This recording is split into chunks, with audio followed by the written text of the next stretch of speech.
करूं। लेकिन आजकल हम लोग उल्टा कर रहे हैं। भगवान पर हमारा 0% विश्वास है।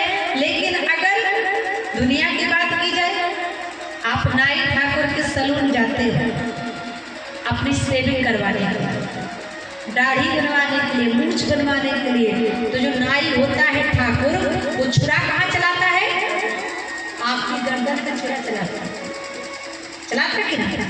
लेकिन आप निष्फिक्र होकर बैठे रहते हो, बड़े सुंदर तरीके से बैठे रहते हो, अपनी गर्दन पर छुरा चलवाते हो, लेकिन आपको कोई भय नहीं होता, क्योंकि आपको नाई ठाकुर के ऊपर विश्वास है कि ये मेरे गले को कोई क्षति पहुंचाने वाला नहीं। और दूसरा विश्वास, आपको सदर हॉस्पिटल जाओ, बोकारो चास, उसने कहा कि अगर आपको डायबिटीज है डॉक्टर ने, और उसने दवाई दे दी, तो आपको विश्वास हो गया कि इस दवा से मेरा रोग ठीक हो जाएगा। तो डॉक्टर की दवाई पर विश्वास है, नाई के छुरे पर विश्वास है, लेकिन भगवान पर विश्वास नहीं। अरे भगवान पर विश्वास कर लोगे तो जीवन में फिर कभी दुखी होने वाले नहीं हो। एक बार विश्वास, दुनिया के विश्वास को छोड़ो, ठाकुर पर विश्वास लाओ, जीवन स्वर्ग बन जाएगा। एक जगह तो पता चल रही थी, हमने कहा स्वर्ग कितने लोगों को जाना है?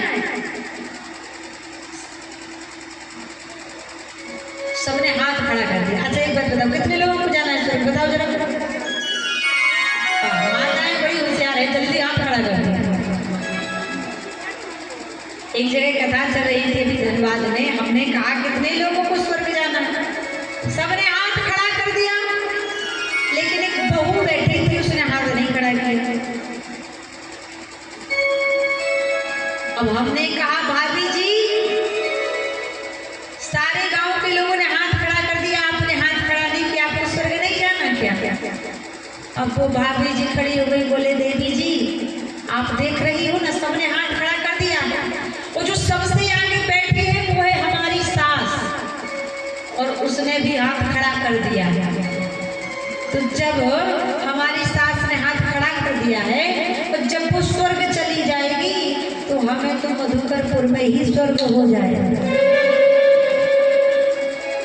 ऐसा है, ऐसे भाव नहीं आना चाहिए। बोलो हनुमान जी महाराज की। आज भगवान श्री राम गंगा के घाट पर खड़े, भगवान नाव मंगा रहे हैं। केवट कहता है मैं नाव नहीं दूंगा, जब तक आपके चरणों को नहीं दूंगा तब तक पार। और राम जी की अगर मरम की बात की जाए, तो राम जी का मरम तो लोग तब नहीं जान पाए जब राम जी रावण का वध करके वापस अयोध्या आए। जब राम जी रावण का वध करके वापस अयोध्या आए, तो राम जी सबसे पहले किससे मिले?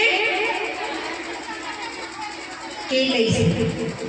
अब माता कैकेयी रोने लगी, कहने लगी राम तुम वापस तो आ गए हो, लेकिन मेरा एक काम और कर दो। अब लक्ष्मण जी घबरा कर, लक्ष्मण जी गए और राम जी से बोले भैया अभी कैकेयी ने 14 वर्ष का वनवास दिया था, अब कहीं 17 वर्ष का तो नहीं फांसी देने वाले? राम जी ने कहा लक्ष्मण घबराओ मत, चलो देखते हैं माता का क्या भाव। भगवान गए, प्रणाम किया, कहो माता कैकेयी। अब माता कैकेयी से नेत्रों से अश्रु निकल पड़े। माता कैकेयी बोली पुत्र राम, जिस दिन से तुम वनवास गए हो मेरे बेटे, उस दिन से आज तक भरत ने मुझे माता कहकर पुकारा नहीं। एक बार उस भरत से कह दो कि इस अभाग्नि कैकेयी को मां कह दे। उसी समय भरत जी आए, बोले भैया राम मैं अपने प्राण त्याग दूंगा, लेकिन ये शब्द कहने वाला। राम जी ने कहा कौन सा शब्द है जो नहीं कहोगे? अब भरत जी को बोला, भरत जी बोल पड़े कि जिसने मेरे राम को 14 बरस वनवास दिया, उस दुष्ट कैकेयी अभागिनी को मां नहीं कहूंगा, मां नहीं कहूंगा। भगवान राम बोले भैया भरत एक बार तो तुमने कहो चाहे ना। तब भगवान ने 1 मिनट में सारी प्रजा को हृदय से लगाया, लेकिन क्षण मई मिले सबई भगवाना, उमा मरम यह काहू ना जाना। केवट कहता है मैं मरम जानता हूँ। भगवान ने कहा अच्छा मरम जानते हो? केवट कहता है हाँ। भगवान ने कहा किधर आओ, अब जरा बताओ क्या जानते हो। अब केवट आया, राम जी के चरणों में गिर पड़ा और कहने लगा प्रभु राम मैं जानता हूँ। बोले क्या जानता? केवट ने क्या बताया कि छुअत शिला भई नारी सुहाई, आहुन तेरा काट रचना,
क्योंकि मुझे तो पता है आपके बारे में। बोले छुअत सिला भई नारी सुहाई। मैंने सुना है कि आपने पत्थर को छुआ तो पत्थर क्या बन गया? नारी। केवट ने कहा प्रभु राम जब पत्थर को नारी बनने में 1 मिनट नहीं लगा तो मेरी लकड़ी की नाव को नारी बनने में 1 सेकंड भी लगने वाला।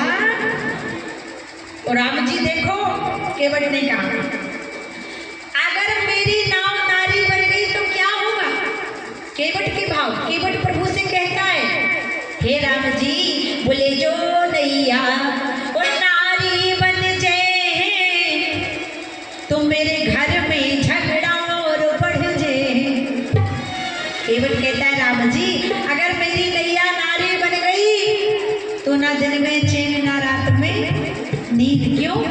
क्योंकि एक पत्नी का मैं खर्चा तो चुका नहीं पा रहा, और अगर घर में दूसरी पत्नी आ गई तो मैं जीते जी ही मर जाऊं।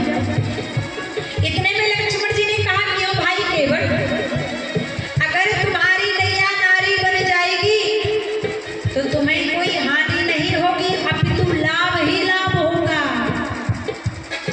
2 पत्नियां हो जाएंगी तो एक पत्नी को रख देना घर में तो दूसरी पत्नी को रख देना गंगा के घाट पर। आप केवट ने कहा लक्ष्मण जी खबरदार, आप मुझे 2-2 नारियों की सलाह मत देना। बोले क्यों? बोले इसलिए क्योंकि आपकी जो दुर्दशा हो रही है ना वो 3-3 नारियों की वजह से ही तो हो रही है ना। बड़ा करारा जवाब दिया केवट ने लक्ष्मण जी को। क्या कहा? सुनो लक्ष्मण, आप मुझे 2-2 पत्नियों की सलाह मत दो। क्यों? क्योंकि दशरथ 3 पत्रियां नहीं लाते तो काय को राम लखन बन आते। बोले ना राजा दशरथ कैकेयी से विवाह करते, ना कैकेयी वनवास देती, और ना आज मुझसे आप नाव मंगाते। इसलिए मैं आपका मर्म जानता हूँ, मैं नाव देने वाला नहीं हूँ। भगवान समझ गए कि ये मानने वाला नहीं। भगवान ने कहा अच्छा भैया चरणों को धोगे? बोले हाँ। भगवान ने कहा और क्या जानते हो? केवट ने कहा सरकार में पूर्व जन्म में कछुआ था, गंगा के घाट क्षीर सागर में रहता था, तो मैंने सोचा क्यों ना आपके चरणों के दर्शन कर लूं। लेकिन जैसे ही मैं आपके चरणों के दर्शन करने के लिए जाता तो ये जो दो लोग आपके साथ खड़े हैं ना, इनकी वजह से मुझे दर्शन मिलता नहीं। बोली कैसे? बोले चरण निकट जब गयऊ विधाता। तो ये लक्ष्मण जी जो खड़े हैं ना, तब ही शेष करते फुफकाता। जब क्षीर सागर में आपके चरणों की ओर जाता था तो ये लक्ष्मण जी फुफकार लगा देते थे और कहते थे भागो यहाँ से, हटो, अभी तो यहाँ हम सेवादार हैं, यहाँ तुम्हारा कोई काम नहीं, तुम्हें डर के भाग जाऊंगा। फिर भी मेरा मन नहीं मानता, फिर भी मैं जाता। अब दूसरी तरफ से जाता, फिर क्या होता? बोले देखो ये जो सीता जी खड़ी है यही। बोले दूजे चरण और निकट जब गया तो तब ही रमा पंखा हृदय। बोले ये लक्ष्मी स्वरूपा जानकी जी जब दूसरे चरण की ओर गया तो इन्होंने पंखा लिया और मुझे मार दिया और कहती थी जाओ निकलो, अभी सेवा का अवसर हमारा है। ऐसा करते करते मेरे प्राण निकल गए, लेकिन मैं समझ गया कि आप वही क्षीर सागर के निवासी नारायण राम रूप लेकर इस भक्त केवट का उद्धार करने के लिए आ गए हो। क्योंकि राम जी आपका तो नियम है, प्रबल प्रेम के पाले पड़कर प्रभु को नियम बदलते देखा और खुद का मान तले टल जाए पर भक्त का मान ना टलती। बोले भक्तवत्सल भगवान की। कुछ ही देर बाद रामचरितमानस की आरती भी होने वाली है। और मेरी माताओं, आज कथा सुनाकर तो हम चले जाएंगे क्योंकि भोर में हमारी ट्रेन है, इसलिए जिस किसी